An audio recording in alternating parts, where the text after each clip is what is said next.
السلام علیکم ناظرین، علامہ خادم حسین رضوی صاحب کا آج نماز جنازہ ادا کر دیا گیا ہے۔ نماز جنازہ میں لاکھوں لوگوں نے شرکت کی، اس کے بارے میں ڈسکس کریں گے۔ سب سے پہلے بات کر لیں کہ علامہ خادم حسین رضوی کون تھے۔ علامہ خادم حسین رضوی صاحب اٹک کے ایک نواحی گاؤں یکاتوت میں پیدا ہوئے۔ ابتدائی تعلیم نکا کلاں سے حاصل کی اور 8 سال کی عمر میں جہلم چلے گئے، جہاں پہ انہوں نے حفظ قرآن کیا۔ 4 سال انہوں نے قرآن پاک کو حفظ کیا۔ اس کے بعد 1980 میں وہ لاہور آ گئے اور جامعہ نعیمیہ سے درس نظامی کی، اور اس کے بعد وہ شیخ الحدیث بھی بنے، اور 1993 میں انہوں نے گورنمنٹ جاب کی اور محکمہ اوقاف میں انہوں نے گورنمنٹ جاب کی۔ ناظرین، اس کے بعد 2017 میں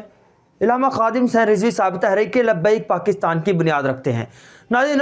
علامہ خادم حسین رضوی صاحب اتنی فیم کیسے لے گئے اور پاکستان اور انٹرنیشنل لیول پہ علامہ خادم حسین رضوی صاحب کو لوگ کیسے جانتے تھے؟ علامہ خادم حسین رضوی صاحب سب سے پہلے لوگوں کے سامنے تب آئے جب سلمان تاثیر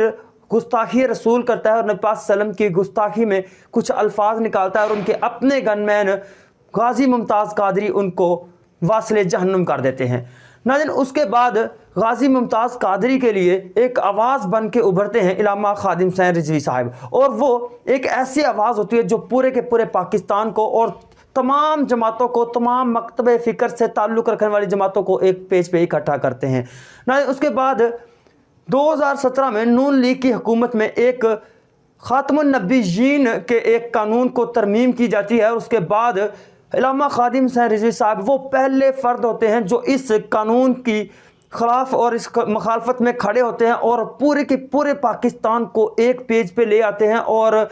بہت کچھ ہوا، یہ سارا آپ جانتے ہیں۔ اور اس کے بعد اس قانون میں ترمیم ہو جاتی ہے اور یہ قانون جو ہے دوبارہ اپنی اصل حالت میں آ جاتا ہے۔ ناظرین، اس کے بعد جیسے جیسے وقت چلتا جاتا ہے، گورنمنٹ نون لیگ کی ختم ہو جاتی ہے، پی ٹی آئی کی گورنمنٹ آتی ہے، اور آسیہ ملعون کا کیس جو ہے وہ اس کی سنوائی ہوتی ہے اور اس کا فیصلہ آتا ہے اور اس کو رہا کر دیا جاتا ہے۔ اس کے بعد علامہ خادم حسین کی قیادت میں ایک بہت بڑی ریلی نکلتی ہے، اور وہ ایک بہت بڑا بلنڈر ثابت ہوتا ہے۔ علامہ خادم حسین رضوی صاحب ان کے لاکھوں کارکنان کو گرفتار کر لیا جاتا ہے۔ ناظرین، اس کے بعد ہوتا یہ ہے کہ علامہ خادم حسین رضوی صاحب اپنی ایک فیم بنا چکے ہوتے ہیں اور اپنی تحریک کو مزید مضبوط کر چکے ہوتے ہیں۔ ناظرین، اس وقت پھر سے علامہ خادم حسین رضوی سمیت بہت سے لوگوں کو گرفتار کیا جاتا ہے۔ اس کے بعد کچھ لوگوں کو رہائی ہو جاتی ہے اور کچھ لوگ ابھی تک جیلوں کی ہوا کھا رہے ہیں۔ ناظرین، یہ وہ لوگ تھے جو نبی پاک صلی اللہ علیہ وسلم کی محبت میں گرفتار ہوئے تھے۔ انہوں نے کوئی جرم نہیں کیا تھا، لیکن پھر بھی اپنے آپ کو اپنے آقا سے محبت کے لیے سامنے لے کے آئے اور اپنے آپ کو گرفتار کروایا اور اپنی جانوں کے نذرانے بھی دیے، کیونکہ فیض آباد دھرنے میں کافی لوگوں کی جانیں گئی۔ ناظرین، اب یہاں پہ بات کر لیتے ہیں کہ علامہ خادم حسین رضوی صاحب چند دن پہلے ایک دھرنے میں قیادت کرنے کے لیے اعلان کرتے ہیں اور ان کی طبیعت کافی بگڑ جاتی ہے، اور علامہ خادم حسین رضوی صاحب اس دھرنے کی قیادت نہیں کر پاتے۔ میں اس دھرنے کی بات کر رہا ہوں جو کہ فرانس میں ایک چند خاکوں کی نمائش ہوتی ہے، اور پاکستان کے بہت سے لبرل لوگ اور بہت بڑی طاقتیں جو اس بارے میں آواز نہیں اٹھا پاتی ہیں، اور پاکستان میں ایک مرد مجاہد علامہ خادم حسین رضوی صاحب اس پہ آواز اٹھاتے ہیں اور پاکستان میں موجود فرانس کی ایمبیسی کو ختم کرنے کا مطالبہ کرتے ہیں، اور اس کے لیے ایک ریلی نکالتے ہیں۔ اس ریلی کی قیادت تو علامہ خادم حسین رضوی صاحب کے بیٹے کرتے ہیں، اور جب فیض آباد وہ ریلی دھرنے میں تبدیل ہوتی ہے تب آخری روز علامہ خادم حسین رضوی صاحب وہاں پہ پہنچتے ہیں اور وہ کہتے ہیں کہ میری طبیعت کافی خراب ہے، اور میں پھر بھی آپ لوگوں کی محبت کے لیے اور اپنے نبی پاک صلی اللہ علیہ وسلم سے محبت کے لیے یہاں پہ پہنچا ہوں، ہو سکتا ہے کہ یہ میری آخری تقریر ہو۔ وہ کہتے ہیں کہ یا اللہ مجھے موت دے دے کہ میں اپنے نبی پاک صلی اللہ علیہ وسلم کے ان خاکوں کو نہیں رکوا سکا ہوں، اگر اس طرح کی میری نبی پاک صلی اللہ علیہ وسلم کی شان میں گستاخی ہو تو مجھے اس سے پہلے موت آ جائے جب میں یہ دیکھوں۔ تو 2 دن 3 دن گزرتے ہیں، اچانک ایک خبر سامنے آتی ہے کہ علامہ خادم حسین رضوی صاحب انتقال کر گئے ہیں۔ ناظرین، ان کے میرے بڑے قریبی تعلقات ہیں، میرے اپنے چھوٹے بھائی علامہ ساجد رفیق وہ ان کے پیروکار ہیں۔ انہوں نے مجھے بتایا کہ علامہ خادم حسین رضوی صاحب وفات پا گئے ہیں، اور مجھے بہت ہی دکھ ہوا۔ ناظرین، تب